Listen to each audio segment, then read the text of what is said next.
Hello, ಎಲ್ರಿಗೂ ನಮಸ್ಕಾರ. ತುಂಬ ದಿನ ಆಗ್ಬಿಟ್ಟಿತ್ತು ವಿಡಿಯೋ ಅಪ್ಲೋಡ್ ಮಾಡೋಕ್ಕಾಗಿರಲಿಲ್ಲ. ಇವತ್ತು ಒಂದು ಅಜ್ಜಿ ಬ್ಲೌಸ್ ಕಟಿಂಗ್. ಅಜ್ಜಿ ಬ್ಲೌಸ್ ಅಂದರೆ ಸ್ವಲ್ಪ ಏಜ್ ಆಗಿರೋದು. ಯಾವ ರೀತಿ ನೋಡ್ತಾ ಇರ್ಬೋದು, ಫ್ರಂಟು ಡೀಪ್ ಇಲ್ಲ, ಬ್ಯಾಕು ಡೀಪ್ ಇಲ್ಲ. ಬ್ಯಾಕಲ್ಲೂ ಕೂಡ 6 ಇಂಚಸ್ಸು, ಫ್ರಂಟಲ್ಲೂ ಕೂಡ 6 ಇಂಚಸ್ಸನ್ನು ತೊಗೊಂಡಿದ್ದಾರೆ. ಯಾವ ರೀತಿ ಕಟ್ ಮಾಡೋದು ಅಂತ ತೋರಿಸ್ತೀನಿ ನೋಡಿ. ಇದನ್ನು ಯಾವ ರೀತಿ ಕಟ್ ಮಾಡೋದು, ಸ್ಟಿಚಿಂಗ್ ಮಾಡೋದು ಅಂತ. ಇದು ಒಂದು ಬ್ಲೌಸ್ ಬಂದು ಇದು ಅಳತೆ ತಗೊಳ್ಳೋಣ. ಫಸ್ಟ್ ಅಳತೆ ತಗೊಬೇಕಾಗುತ್ತೆ. ತೋಳು ಎಷ್ಟಿದೆಯೋ ಅಷ್ಟನ್ನು ನೀಟಾಗಿ ಫಸ್ಟ್ ಹಿಡ್ಕೊಳ್ಳಿ. ಟೇಪನ್ನು ತೆಗೆದುಕೊಳ್ಳಿ. 10 ಇಂಚು ತೋಳಿನ ಉದ್ದ ಬಂದು 10 ಇಂಚಿದೆ. 10 ಇಂಚನ್ನೇ ತಗೊತಾ ಇದ್ದೀನಿ ನಾನು. 10 ಇಂಚು ತೋಳಿನ ಉದ್ದ.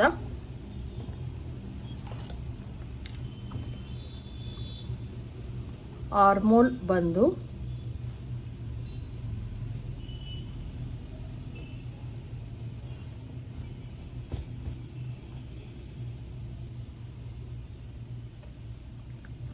5.5 ಇದೆ.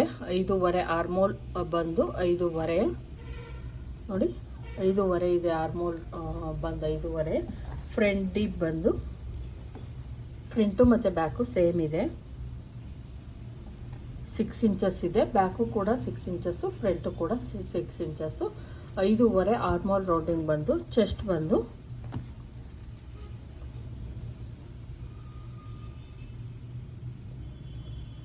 10 ಅಂದರೆ ಇದು 40 ಇದೆ ಸುತ್ತಳಿಸಿದ್ದು. ಯಾವ ರೀತಿ ಸ್ಟಿಚ್ ಮಾಡೋದು ಅಂತ ತೋರಿಸ್ತೀನಿ. ಇಲ್ಲಿ ನೋಡ್ತಾ ಇರ್ಬೋದು, ಶೋಲ್ಡರ್ ಬಂದು ರೆಡಿ ಬಂದು 3 ಇಂಚ್ ಐತೆ. ನಾನು 3.25 ನಾನು ಏನು ಮಾಡ್ತೀನಿ, ಇಲ್ಲಿ ತಗೊತೀನಿ. ನೆಕ್ಕಿನ ಅಗಲ ಬಂದು ತುಂಬ ಕಡಿಮೆ ತಗೊಂಡಿದ್ದಾರೆ ಇವರು. ನೆಕ್ಕಿನ ಅಗಲ ಬಂದು 2 ಇಂಚಸ್ ಅಷ್ಟೇ ತಗೊಂಡಿದ್ದಾರೆ. ಫ್ರಂಟಲ್ಲಿ ಒಂದು 2 ಇಂಚಸ್ಸನ್ನು ತೆಗೆದುಕೊಂಡಿದ್ದಾರೆ. ನಾನು ಕೂಡ ಅಷ್ಟನ್ನೇ ತೆಗೆದುಕೊತೀನಿ. ಬ್ಲೌಸಿನ ಉದ್ದ ಬಂದು 14. ಬ್ಲೌಸ್ ಉದ್ದ ಬಂದು 14 ಇಂಚು. ಯಾವ ರೀತಿ ಅಳತೆ ತಗೊಳೋದು ಅಂತ ತೋರಿಸ್ತೀನಿ ನೋಡಿ. ಫಸ್ಟು ನಾನು ಇಲ್ಲಿ ಲೈನಿಂಗನ್ನು ಕಟ್ ಮಾಡ್ತೀನಿ. ಏನಂದರೆ ಇದು ಒಂದು ಇದಿರೋದ್ರಿಂದ, ಉದ್ದ ತೋಳಿರೋದ್ರಿಂದ ನಾವು ಉದ್ದ ತಗೊಬೇಕಾಗತ್ತೆ ಅಳತೆಯನ್ನು. ಅಂದರೆ ಕಟಿಂಗ್ ಮಾಡಿಸ್ಕೊಂಬಂದಿರ್ತೀವಲ್ಲ, ಆ ಎಡ್ಜಲ್ಲಿ ನಾವು ಮಾಡೋಣ. ಫೋಲ್ಡ್ ಮಾಡ್ಕೊಳ್ಳೋಣ. ಈ ರೀತಿ ಫೋಲ್ಡ್ ಮಾಡ್ಕೊತಾ ಇದ್ದೀನಿ. ಮತ್ತು ಇದನ್ನು ಒಂದು ಸ್ವಲ್ಪ ಪ್ರೆಸ್ಸಿಂಗ್ ಮಾಡೋಣ.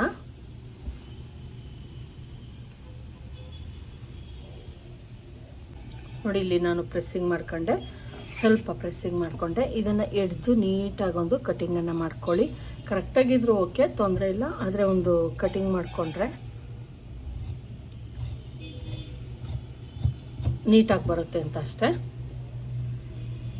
ಈಗ ತೋಳಿನ ಉದ್ದ ಬಂದು 10 ಇಂಚ್ ಇರೋದ್ರಿಂದ 11 ಇಂಚನ್ನು ತಗೊತೀನಿ. 1 ಇಂಚ್ ಎಕ್ಸ್ಟ್ರಾ ತಗೊಬೇಕು. ಹಂಗಾಗಿ 1 ಇಂಚ್ ಎಕ್ಸ್ಟ್ರಾ ತಗೊತಾ ಇದ್ದೀನಿ.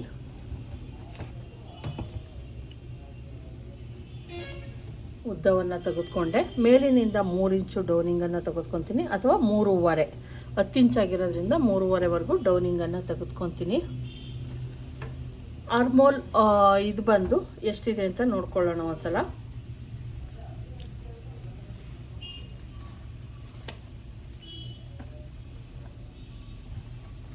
ತೋಳಿನ ಬಗ್ಗೆ ನಿಮ್ಗೆ ಏನಾದರೂ ಗೊತ್ತಾಗ್ಲಿಲ್ಲ ಅಂತ ಅಂದರೆ ಒಂದು ಕೆಲಸ ಮಾಡ್ಬೋದು. ನೀವೇನು ಮಾಡ್ಬೋದು, ಎಷ್ಟಿರುತ್ತೋ ಅದನ್ನು ತೋಳನ್ನ ನೀಟಾಗಿ ಇಲ್ಲಿ 1/2 ಇಂಚ್ ಇಟ್ಕೊಂಡು, ಇಲ್ಲೂ 1/2 ಇಂಚು ನೋಡಿ, ಇಲ್ಲಿ 1/2 ಇಂಚು ಬರೋ ಥರ ಇಟ್ಕೊಂಡಿದ್ದೀನಿ. ಮತ್ತೆ ಇಲ್ಲಿ ನೋಡ್ತಾ ಇರ್ಬೋದು, ನನ್ನ ಮಾರ್ಕಿಂಗ್ ಬಂದು ಇಲ್ಲಿಗಿದೆ.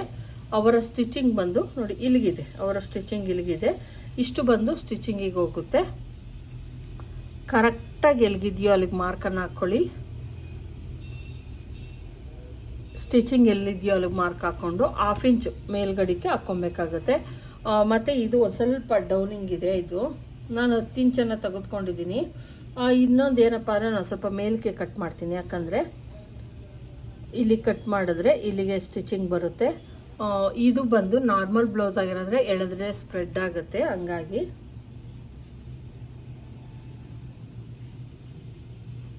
ನೋಡಿ, ಒಂದು ಶೇಪನ್ನು ಕೊಟ್ಟೆ ಅಷ್ಟೇ, ಇನ್ನೇನು ಬೇಕಾಗಿಲ್ಲ.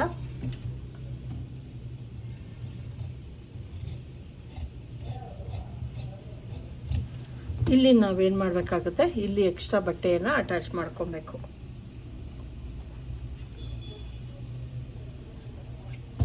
ಇಲ್ಲಿ ನಮ್ಗೆ 1/2 ಇಂಚ್ ಅಷ್ಟೇ ಸಿಕ್ಕಿದೆ, 3/4 ಇಂಚಷ್ಟು ಸಿಕ್ಕಿದೆ. ಇನ್ನು 1.5 ಇಂಚಷ್ಟು ನಾವು ಇದನ್ನು ಪ್ಯಾಚ್ ಮಾಡ್ಕೊಳ್ಳೋಣ. ಈಗ ಮಿಕ್ಕಿರೋ ಅಂತಹ ಬಟ್ಟೆ ಏನಿದೆ ಬೇಕು ಅಂದರೆ ನಾವು ಇಲ್ಲಿ ಏನು ಮಾಡ್ಬೋದು, ಇದನ್ನು ನೀಟಾಗಿ ಇದನ್ನು ಕಟ್ ಮಾಡ್ಕೊಳ್ಳಿ. ಕಟ್ ಮಾಡಿಕೊಂಡ್ರೆ ನಾವು ಇದನ್ನು ಬೇಕಾದರೆ ಇದಕ್ಕೆ ಯೂಸ್ ಮಾಡ್ಕೊಬೋದು. ಯಾವುದಕ್ಕೆ ಅಂದರೆ ತೋಳಿಗೆ ಪ್ಯಾಚ್ ಕೊಡೋದಕ್ಕೆ ಯೂಸ್ ಮಾಡ್ಕೊಬೋದು. ಇಲ್ಲಿ ನಮ್ಗೆ ಅವಶ್ಯಕತೆ ಇಲ್ಲ, ಸಿಕ್ಕಿದೆ ಇಷ್ಟೇ ಸಾಕು.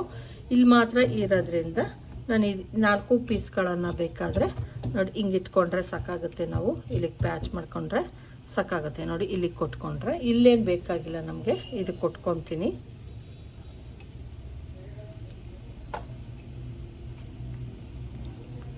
ಒಂದು ಪಿನ್ ಹಾಕಿ ಎತ್ತಿಡ್ತಾ ಇದ್ದೀನಿ. ಈಗ ಮಿಕ್ಕಿರೋ ಅಂತಹ 8 ಪೀಸ್ ಇದೆ, ಇದನ್ನು ಓಪನ್ ಮಾಡ್ಕೊಳ್ಳೋಣ.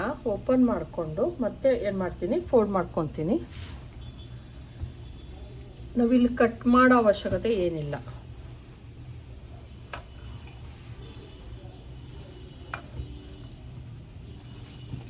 ಬ್ಲೌಸ್ ಲೆಂತ್ ಬಂದು 14 ಇಂಚ್ ಇರೋದ್ರಿಂದ ಮತ್ತು ಚೆಸ್ಟ್ ಬಂದು 10 ಇಂಚು. ಹಂಗಾಗಿ ನಾನೇನು ಮಾಡ್ತೀನಿ, ಇಲ್ಲಿ 9.5 ತಗೊತೀನಿ. ಬ್ಯಾಕ್ ಪಾರ್ಟ್ 9.5 ತಗೊತೀನಿ. 1/2 ಇಂಚ್ ಕಡಿಮೆ ಮಾಡ್ತಾ ಇದ್ದೀನಿ. 9.5 ಪ್ಲಸ್ 2 ಇಂಚಸ್ಸು ಮಾರ್ಜಿನ್ಗೋಸ್ಕರ. ನೋಡಿ 2 ಇಂಚಸ್ಸು ಮಾರ್ಜಿನ್ಗೋಸ್ಕರ ತೆಗೆದುಕೊತಾ ಇದ್ದೀನಿ. ನೀವು ಬೇಕು ಅಂದರೆ ಬ್ಯಾಕು ಫ್ರಂಟು ಸೇಮ್ ಮಾಡ್ಕೊಬೋದು, ಅಂಥ ತೊಂದರೆ ಏನಾಗಲ್ಲ. ಈಗ ಬೇಕಾದರೆ ತೋರಿಸಿ ನೋಡಿ. ಇದನ್ನು ಬೇಕಾದರೆ ನಾವು ಬ್ಯಾಕು ಫ್ರಂಟು ಸೇಮ್ ಕಟ್ ಮಾಡ್ಕೊಬೋದು. ಇಲ್ಲಿ ನಾನು ಸ್ವಲ್ಪ ಎಕ್ಸ್ಟ್ರಾ ಅಂತ ತೊಗೊಂಡಿದ್ದೀನಿ, ಆಲ್ರೆಡಿ ಎಕ್ಸ್ಟ್ರಾ ತೊಗೊಂಡಿದ್ದೀನಿ. ಫ್ರಂಟಿಗೂ ಸಾಕಾಗುತ್ತೆ ನಮಗೆ. ಬ್ಯಾಕ್ ಪಾರ್ಟ್ 14 ಇರೋದ್ರಿಂದ 15 ತೆಗೆದುಕೊತಾ ಇದ್ದೀನಿ ಉದ್ದ.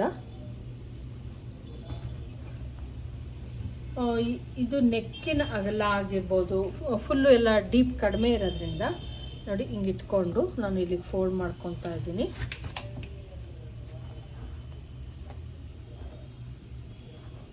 ಎರಡನ್ನೂ ಕೂಡ ಸೇಮ್ ಕಟ್ ಮಾಡ್ಕೊತೀನಿ. ಈಗ ಶೋಲ್ಡರ್ ಡ್ರಾಪ್ ಆಗುತ್ತೆ ಆ ಥರ ಎಲ್ಲ ಭಯ ಇರಲ್ಲ ಇವರಿಗೆ.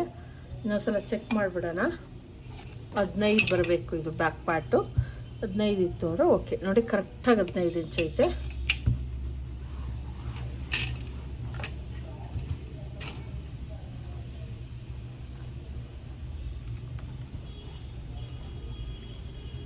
ನೆಕ್ಕು ಶೋಲ್ಡರು ಎಲ್ಲ ಸೇಮ್ ತೊಗೊತೀನಿ ಫ್ರೆಂಡ್ಸ್. ಯಾವುದನ್ನು ಕೂಡ ನಾನು ಚೇಂಜಸ್ ಮಾಡಲ್ಲ. ಫ್ರಂಟಲ್ಲಿ ಮಾತ್ರ ಒಂದು 1/2 ಇಂಚ್ ಎಕ್ಸ್ಟ್ರಾ ತೊಗೊತೀನಿ. ಅದು ಬಿಟ್ಟರೆ ಯಾವುದೂ ನಾನು ಸೇಮ್ ತೊಗೊತೀನಿ. ಇಲ್ಲಿ ಬಂದು 15, 16, 16.5 ತೊಗೊತೀನಿ. 2.5 ಇಂಚ್ ಎಕ್ಸ್ಟ್ರಾ ತೊಗೊತಾ ಇದ್ದೀನಿ. ಯಾಕಂದರೆ ಇರಲಿ ಅಂತ. ನಾನೀಗ ಮುಂಚೆ ಎಲ್ಲ 2 ಇಂಚ್ ತೊಗೊತಾ ಇದ್ದೆ.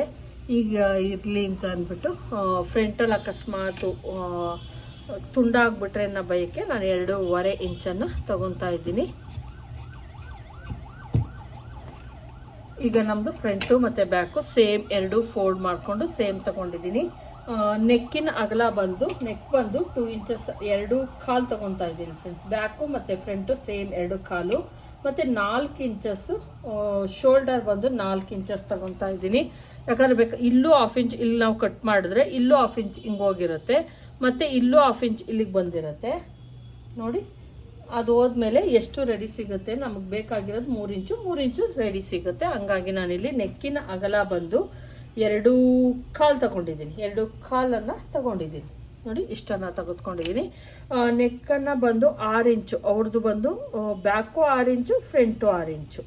ನೋಡಿ ಇಲ್ಲಿ ಇದು ಬಂದು ಯಾವುದೇ ಯು ಶೇಪ್ ಥರ ಏನಿಲ್ಲ, ನಾರ್ಮಲ್ ರೌಂಡಿಂಗ್ ಇರೋದ್ರಿಂದ ನಾರ್ಮಲ್ ರೌಂಡಿಂಗ್ಗೆ ನಾನು ಕೊಡ್ತಾ ಇದ್ದೀನಿ. ನಾರ್ಮಲ್ ರೌಂಡಿಂಗ್ ಇದೆ, ನಾರ್ಮಲ್ ರೌಂಡಿಂಗನ್ನು ಕೊಟ್ಟಿದ್ದೀನಿ. ಬ್ಯಾಕು ಮತ್ತು ಫ್ರಂಟು ಸೇಮ್, ಯಾವುದೇ ಚೇಂಜಸ್ ಇಲ್ಲ. ಮತ್ತು ಇಲ್ಲಿಂದ ಬಂದು ಅವ್ರದ್ದು ತೊಗೊಂಡಿರೋದು ನಾನು 5.25 ಆರ್ಮೋಲ್ ರೌಂಡಿಂಗ್. 5.25ಗೆ ನಾನು ಏನು ಮಾಡ್ತೀನಿ, ಇದು ಒಂದು ಮಾರ್ಕನ್ನು ಹಾಕ್ತಾ ಇದ್ದೀನಿ.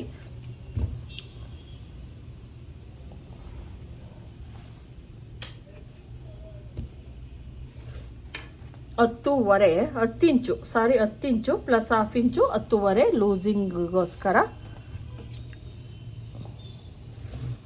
Plus 2 inches ಮಾರ್ಜಿನ್ಗೋಸ್ಕರ. ನೋಡಿ ಸಿಕ್ತು, ನನಗೆ ಬಟ್ಟೆ ಸಿಕ್ತು. ಇತ್ತು ನಾನು ಫೋಲ್ಡ್ ಏನು ಮಾಡ್ಕೊಂಡಿದ್ದೆ ಅಲ್ಲಿತ್ತು, ಹಂಗಾಗಿ ನನಗೇನು ತೊಂದರೆ ಇಲ್ಲ.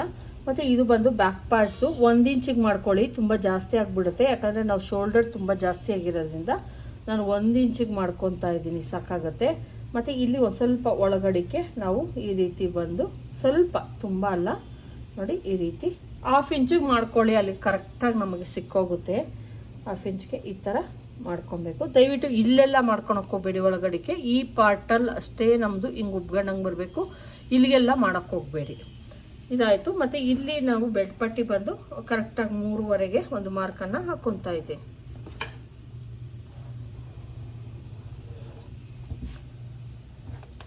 ಇಲ್ಲಿ ಎಷ್ಟಿದೆ ಒಂದ್ಸಲ ಚೆಕ್ ಮಾಡೋಣ.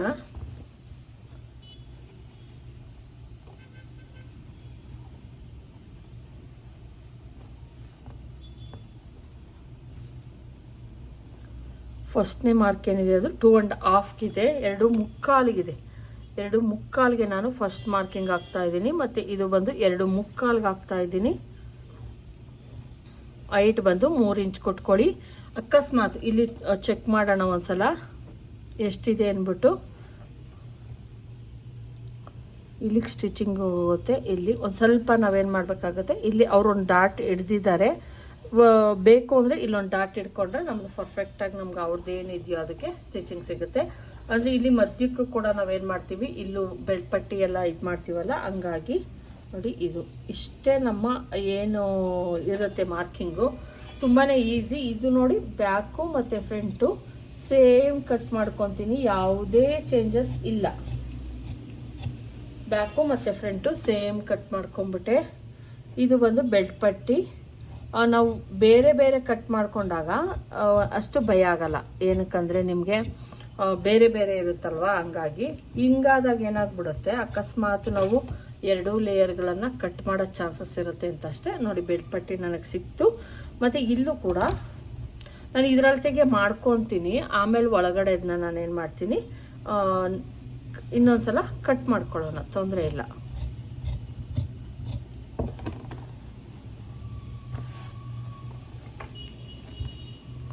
ಫಸ್ಟು ನೀವು 2 ಲೇಯರ್ಗಳನ್ನು ಮಾಡಿದ್ರೆ ಫಸ್ಟ್ ಏನು ಮಾರ್ಕಿಂಗ್ ಇರುತ್ತೆ ಅದನ್ನು ಕಟ್ ಮಾಡಿಕೊಂಡು ತೆಗೆದ್ಬಿಡ್ರಿ.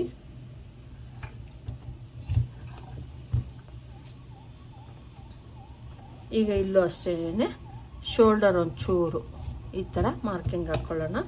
ಇದು ಬಂದು ಬ್ಯಾಕ್ ಪಾರ್ಟ್ ಆಯಿತು. ಬ್ಯಾಕ್ ಪಾರ್ಟಿಂದು ನೋಡಿ ಇಲ್ಲಿಗೆ ನಾರ್ಮಲ್ ಮಾರ್ಕಿಂಗ್ ಇಲ್ಲಿತ್ತು, ಅಂದರೆ 9ವರೆಗೆ ನಾನು ಇಲ್ಲಿ ಮಾರ್ಕಿಂಗ್ ಹಾಕ್ಕೊಂಡಿದ್ದೆ ಆಲ್ರೆಡಿ. ಇಷ್ಟು ಬೇಡ, ನಾವು ಫ್ರಂಟಲ್ಲಿ ಇಷ್ಟು ಎಕ್ಸ್ಟ್ರಾ ತಗೊಂಡಿದ್ದೀವಿ, ಇದು ಅವಶ್ಯಕತೆ ಇಲ್ಲ. 10 ಇಂಚು ಪ್ಲಸ್ 1/2 ಇಂಚು 10ವರೆ, 1 ಇಂಚ್ ಎಕ್ಸ್ಟ್ರಾ ಆಗಿರ್ತೀವಿ. ಇಲ್ಲಿ 9ವರೆ ತಗೊಂಡಿರ್ತೀವಿ, ಹಂಗಾಗಿ ಇದು ನೋಡಿ ನಮ್ಮ ಬ್ಯಾಕ್ ಪಾರ್ಟ್ ಏನಿದೆ ಅದು ರೆಡಿ ಆಯಿತು. ಈಗ ಫ್ರಂಟ್ ಪಾರ್ಟಲ್ಲಿ ಈ ಏನು ಮಾರ್ಕಿಂಗ್ ಹಾಕಿರ್ತೀವಿ ಇದನ್ನು ಕಟ್ ಮಾಡ್ಕೊಳ್ಳೋಣ.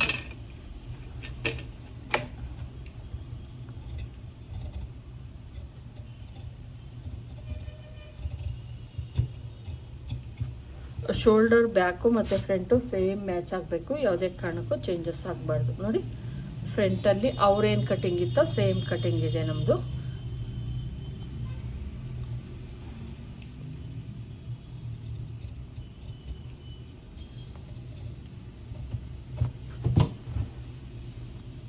ನೋಡಿ ನನಗೆ 1 ಪಾಯಿಂಟ್ ಕಡಿಮೆ ಅನಿಸ್ತು, ಕಟ್ ಮಾಡಿದೆ ಅಷ್ಟೇನೆ. ಓಕೆ, ಇದಾಯಿತು. ಬ್ಯಾಕು ಫ್ರಂಟು ಆಯಿತು. ಬೆಡ್ ಪಟ್ಟಿ ಕೂಡ ರೆಡಿ ಆಯಿತು. ಇನ್ನೇನು ಸೈಡಲ್ಲಿ ಉಳಿದಿತ್ತು, ನಮಗೇನು ಅವಶ್ಯಕತೆ ಇಲ್ಲ. ಇನ್ನು ಬೆಡ್ ಪಟ್ಟಿ, ಸಿಂಗಲ್ ಪಟ್ಟಿ, ಡಬಲ್ ಪಟ್ಟಿ ಅದಷ್ಟೇ ಬೇಕಾಗಿರೋದು. ಇನ್ನು ಬೆಡ್ ಪಟ್ಟಿ ಇದರೊಳಗೆ ಸಿಗುತ್ತಾ ಒಂದ್ಸಲ, 2 ಲೇಯರ್ಗಳು ಸಿಗುತ್ತಾ ಒಂದ್ಸಲ ಚೆಕ್ ಮಾಡ್ತೀನಿ.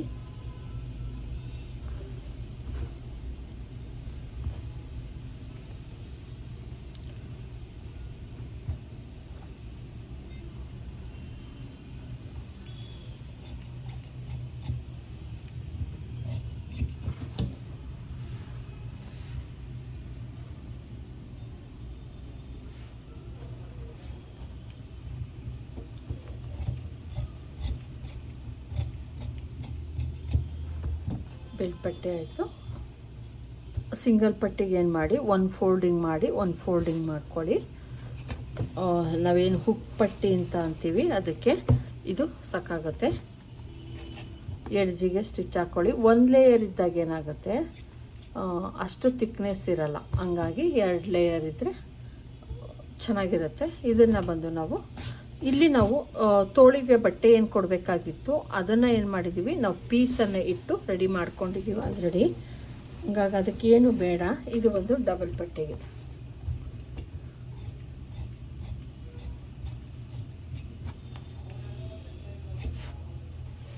ನೋಡಿ, ನಮ್ಮ ಏನು ಬ್ಲೌಸ್ ಫುಲ್ಲು ರೆಡಿ ಬೇಕಾಗಿತ್ತು ಅದೆಲ್ಲ ರೆಡಿ ಆಯಿತು. ಈಗ ನಾವೇನು ಮಾಡೋಣ, ಮೇನ್ ಬಟ್ಟೆ ಏನು ಇದೆ ಇದನ್ನು 5 ನಿಮಿಷಕ್ಕೆ ಕಟ್ ಮಾಡ್ಕೊಬೋದು.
ನೋಡೋದಲ್ವಾ ಫ್ರೆಂಡ್ಸ್, ಯಾವ ರೀತಿ ಅಜ್ಜಿ ಬ್ಲೌಸ್ ಕಟಿಂಗ್ ಮಾಡೋದು ಅಂತ. ಈ ವಿಡಿಯೋ ಇಷ್ಟ ಆಗಿದ್ರೆ ಲೈಕ್ ಮಾಡೋದನ್ನು ಮರಿಬೇಡಿ.